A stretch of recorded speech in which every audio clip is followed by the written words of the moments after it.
الحمد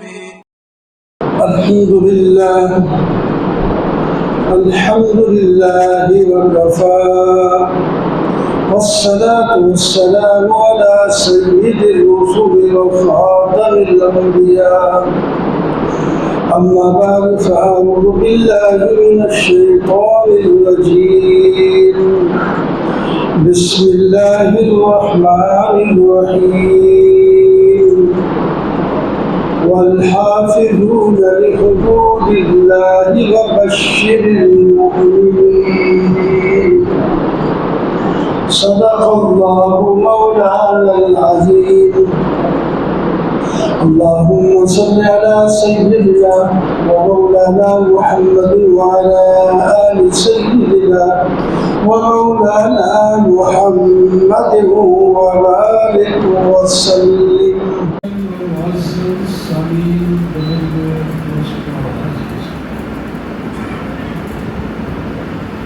اللہ تعالیٰ کے ساتھ سودا کرنے والے مومنین کی صفات بیان ہو رہے تھے اور آخری صفت ہے بات شروع ہوئی جب تو بھی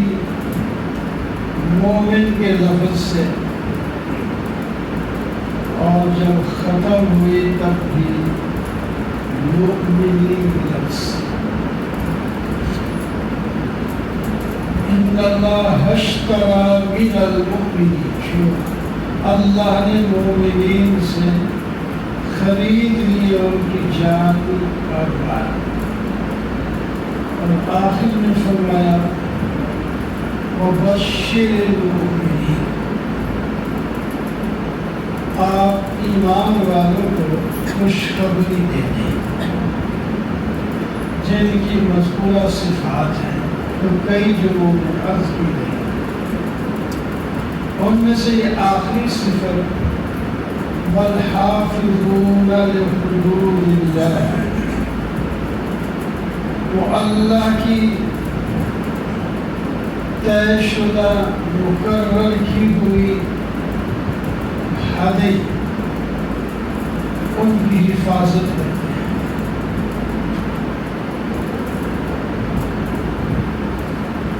ہر چیز یہ ایک حد مقرر ہے اور ہر عقل مند آدمی اس بات کو سمجھتا ہے. جب آدمی اپنے حدود میں رہتا ہے تو خوشیوں کے ساتھ رہتا ہے. جب حدود سے تجاوز کرتا ہے، دوسرے کے حق میں زیادتی کرتا ہے، تو اس وقت دشمنیاں بڑھتی ہیں، لڑائیاں ہوتی ہیں، بار پکائی ہوتی ہے، قتل و غارت ہوتی ہے.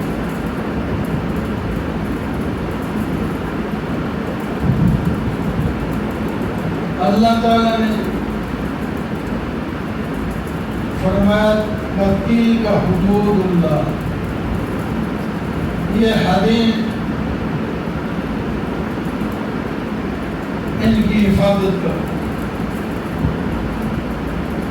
جو حد سے تجاوز کرے گا وہ اپنی جان پر ظلم کرے گا.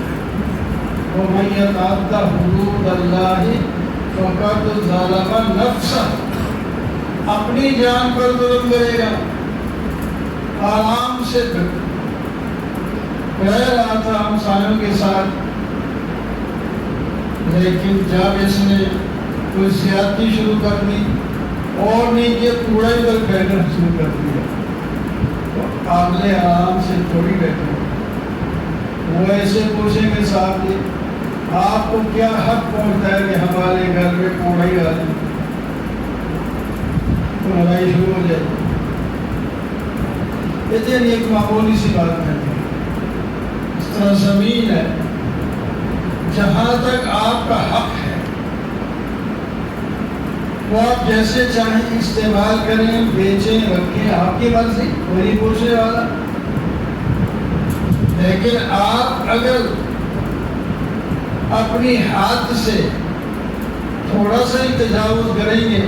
دوسرے کے ہاتھ میں تو وہ مقابلے میں آ جائے، وہ مقابلے میں آ جائے گا، پھر تمہاری محبت نہیں رہے گی، دشمنی پیدا ہو جائے گی۔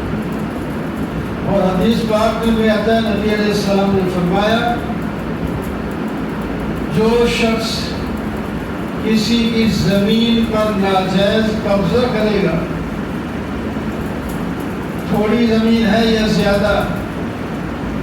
قیامت کے روز وہ ساتوں زمینیں، ساتوں طبقات اٹھا کر اس کے گلے میں ڈال دیے جائیں گے اور قیامت میں اس حال میں۔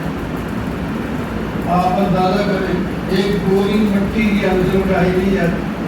اتنی کمزور ہے، تو پوری زمین مرلہ ہے یا فوٹ ہے، وہ ساری زمین کیسے اٹھا کے اللہ کے حضور آئیں گے؟ تو اپنے ہاتھ میں رہیں گے تو محبت اور پیار سے رہیں گے، ہاتھ پھیلائیں گے تو کام خراب ہوگا۔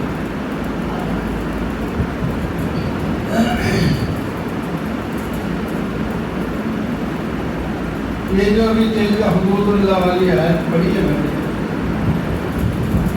اس سے پہلے کچھ حدود بیان ہوئی ہے۔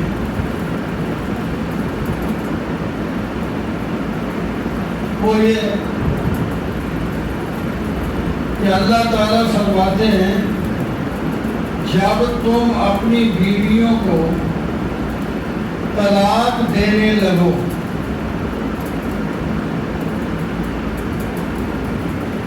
نکاح تو کیا جاتا ہے گھر بسانے کے لیے، اپنی راحت کے لیے، اپنے آپ کو گناہوں سے بچانے کے لیے، اپنے وارث پیدا کرنے کے لیے۔ نکاح سے پھر ان دونوں خاندانوں میں محبت پیدا ہو جاتی ہے، بلکہ بعض دفعہ تو ملکوں میں محبت پیدا ہو جاتی ہے۔ حضرت جویریہ رضی اللہ تعالی عنہ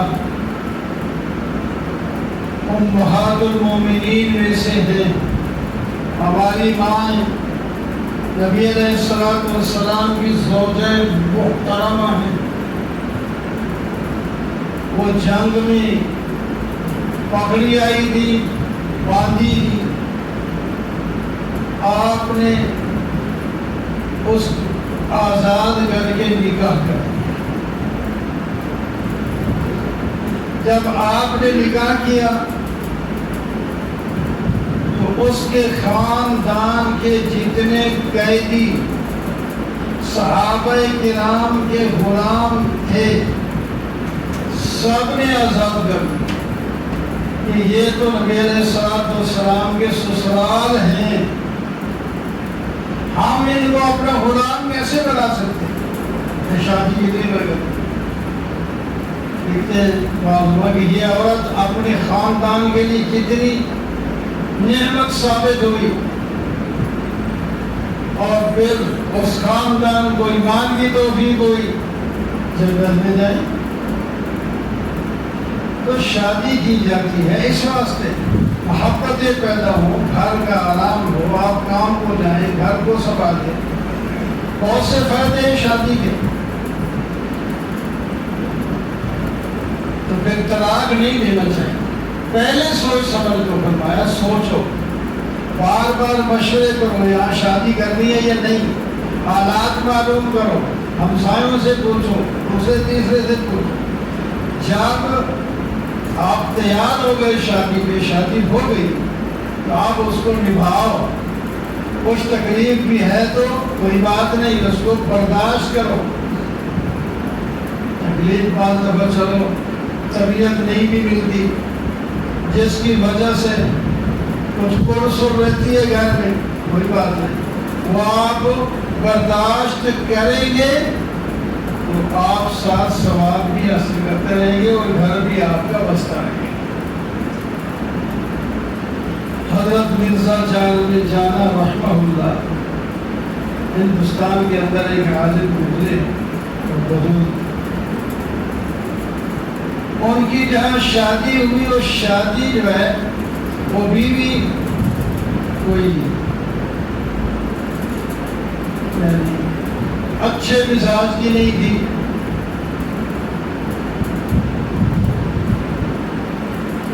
لیکن آپ نے کہا ایک دفعہ نکاح ہو گیا، آپ یہ نکاح رہے گا، میں برداشت کروں گا۔ اس کو اگر طلاق دے دی جائے شاید اور کوئی اس سے نکاح بھی نہ کرے، یا نکاح کرے تو اس کو تنگ کرے گی، کیونکہ جو عادت بن جاتی ہے پھر وہ مشکل ہے، ساتھ سے کے ساتھ ہی جاتی ہے، عادت کہتے ہیں اس کو۔ تو میں نے برداشت کیا، اس کے حقوق پورے کرتا ہوں، وہ بس کیا خرابی اور کوئی بھی زبان ذرا اس کی صحیح نہیں تھی، وہ دیکھتی جو مرضی ہے، عزت احترام نہ ہو تو پھر دل کو ٹھیس پہنچتی ہے۔ تو وہ فرماتے ہیں اللہ تعالیٰ نے مجھے اس بیوی کی باتیں برداشت کرنے کے بدلے میں اپنی دوستی نصیب فرما، مجھے ولایت نصیب فرما، مجھے اپنا ولی بنا دیا، دوست بنا دیا۔ تو نکاح کے یہ فائدے ہوتے ہیں، لیکن بہت دفعہ ایسی بات ہو جاتی ہے خاندان میں یا میاں بیوی میں کہ آگے چل نہیں پا رہے، کوشش کی گئی کہ ان کو بسا دیا جائے لیکن نہیں بس رہے، مشکل ہے، تو فرمایا پھر طلاق دے دو، ہمیں پسند تو نہیں، حدیث پاک میں آتا ہے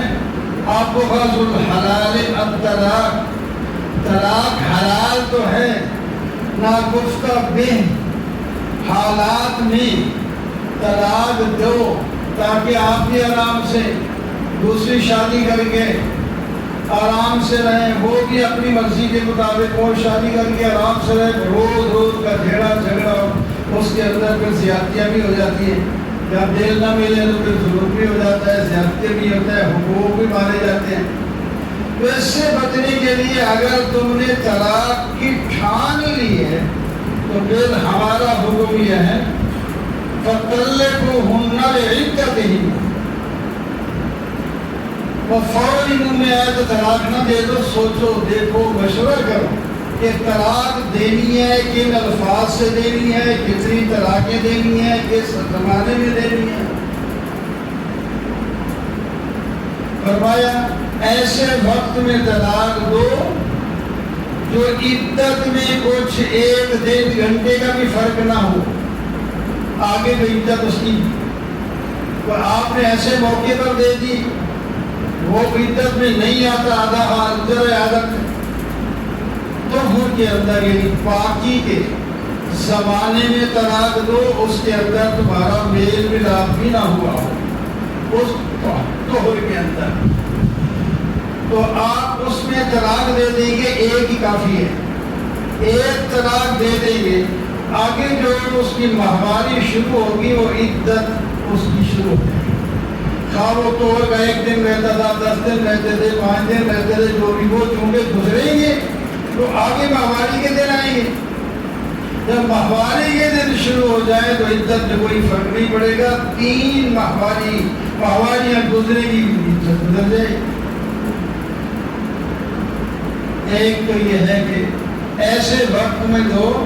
کہ عدت کے اندر کوئی فرق نہ پڑے، آسانی سے گنی جا سکے، وہ احسن عدت، طلاقیں بہت ہوتی ہیں اتفاق سے وہ آ گیا اور آگے پھر اس عدت کو گنو بھی، شمار بھی کرو، یہ نہ ہو پھر آگے اختلاف پیدا ہو جائے۔ طلاق رجی ہو تو خامد کو حق ہوتا ہے وہ دوبارہ رجوع کرے، ایک طلاق میں رجوع کر سکتا، رجوع کر لے، عدت گزرنے سے پہلے خواہ تھوڑے سے وقت پہلے بھی اس نے رجوع کیا تو رجوع ہو جائے گا، بیوی راضی ہو یا نہ ہو، وہ رجوع کرنا چاہتے ہیں تو رجوع ہو جائے گا، نکاح بحال ہو جائے گا، دوبارہ نکاح بھی نہیں کرنا پڑے گا، اب اس کی بیوی ہے۔ اور اگر وہ عدت گزر گئی تھی، اس نے گنی نہیں، اس نے یہ سمجھا کہ ابھی عدت گزر گئی ہے، رجوع کر لیا، تو اب رجوع نہیں ہوگا۔ اب وہ اپنی بیوی بنا کے رکھے گا تو حرام ہے، اس کی بیوی نہیں ہے، عدت تو گزر گئی، عدت گزرنے کے بعد تو اس کو حق نہیں ہے کہ رجوع کرے۔ اس طرح اسی واسطے عورت کو بھی حکم ہے کہ تم اپنی عدت کے وقت کو چھپاؤ نہیں، گزری ہے یا نہیں گزری، یہ حق مارا بھی خاوند کا۔ اور اگر گزر گئی ہے پھر وہ رجوع کرتا ہے تو وہ ظلم کرتا ہے، زیادتی کر رہا ہے بہت۔ اور تم نے اگر چھپا دیا، عدت گزری نہیں تھی، تم نے تو گزر گئی، تو اس کا حق مارا، پھر گناہ ہوگا۔ تو اس واسطے فرمایا عدت کے وقت طلاق دو اور عدت کو شمار کیا کرو، وہ احسن ہوتا ہے۔ اور تیسرا حکم ہے واتقوا اللہ، تقوی اختیار کرو، پرہیزگاری کرو گے، تقوی اختیار کرو گے تو احکام پر عمل بھی کر سکو گے۔ جس کے اندر تقوی ہوگا وہی اللہ کے احکام پر عمل کر سکتا ہے، تقوی نہیں ہے تو پھر عمل کرنا بھی مشکل ہے۔ واتقوا اللہ لا تخرجوهن، پھر احکام شروع ہوئے۔ طلاق آپ نے دے دی تھی، لا تخرجوهن، ابھی طلاق دے کر وہ لے کر طلاق کہاں جائے؟ بعض دفعہ لوگ ہوتے ہیں پیچھے، ماں باپ ہیں سنبھال لے، بہن بھائی ہیں سنبھال لے، کہ بعض دفعہ ایسی عورت ہوتی ہے اس کے وہ قریبی ہیں ہی نہیں، وہ کدھر جائے؟ اس واسطے قانون ہی ایسا ہے، خواہ پچھلے اس کے سنبھالنے والے ہیں یا نہیں ہیں، طلاق دینے کے بعد عدت تمہارے گھر میں گزار، ان کو نکال نہیں سکتے۔ لا تخرجوهن، ان کو مت نکالو، ادھر ہی رہے، نہ تم نکالو اور نہ وہ خود نکلے، نکل کے کہاں جائیں گے؟ ولا یخرجن، نہ نکالو نہ وہ نکلے۔ اچھا جی، یہ بھی احکام تھی، ہم نکالتے بھی نہیں، وہ نکلے بھی نہ، لیکن جس وجہ سے اس کو طلاق ہوئی وہ تو مشکل پھر بنی ہوئی ہے۔ الا ان یاتی بفاحشۃ مبینہ، الا یہ کہ ہو کہ حیائی کے کام شروع کر دیں وہاں، جس وجہ سے اس کو طلاق ہوئی، جس وجہ سے پریشانی ہوئی وہ باقی ہے، ابھی 3 مہینے 4 مہینے گزرے اس میں، تو پھر وہ ابھی گھر جہنم کا گھر بنا رہے تو پھر کیا ہوگا؟ اگر وہ سمجھے کہ میں نے یہ مہینے ادھر گزارنے ہیں تو ذرا صبر سے گزاروں، نہ گھر والوں سے لڑوں، نہ کوئی میرے باہر کے تعلقات ہیں جس کی وجہ سے مجھے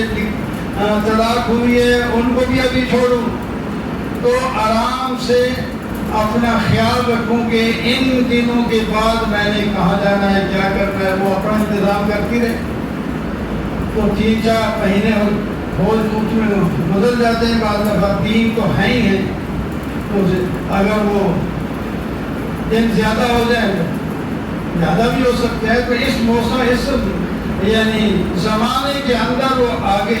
کا سوچ سکتی ہے، اس کے گھر والے ہیں دوسرے تیسرے ہیں تو وہ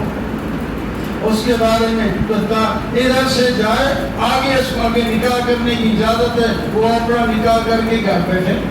آرام سے اس گھر سے چلی گئی دوسرے گھر میں بیٹھ جائے، اس کو کوئی نقصان نہیں ہوا۔ یہ احکام دینے کے بعد اللہ تعالیٰ فرماتے ہیں وَتِلْكَ حُدُودُ اللَّهِ، یہ ہے ہمارے حد مقرر، ہم نے تمہیں سمجھائی ہے، تمہارے گھریلو معاملات ہیں، یہ ہم نے تمہیں سمجھائی ہے، ان احکام کے اوپر ان حدوں کے پابند رہو گے تو پھر فائدے میں رہو گے۔ وَمَن يَتَعَدَّ حُدُودَ اللَّهِ، جو حدود سے تجاوز کرے گا وہ اپنے ہی نقصان کرے گا، اپنے ہی فقط ظلم نفسہ۔ تو میرے دوستوں اور بزرگوں، یہ چونکہ یہ سورہ طلاق کی پہلی آیت ہے، اس کے اندر میں تلک حدود اللہ ہے، اور بھی کئی جگہ پر آتا ہے، تو حدیں ہر چیز کی اللہ نے مقرر کی ہے، نماز کی، ہر چیز کی۔ یہ تو چونکہ جس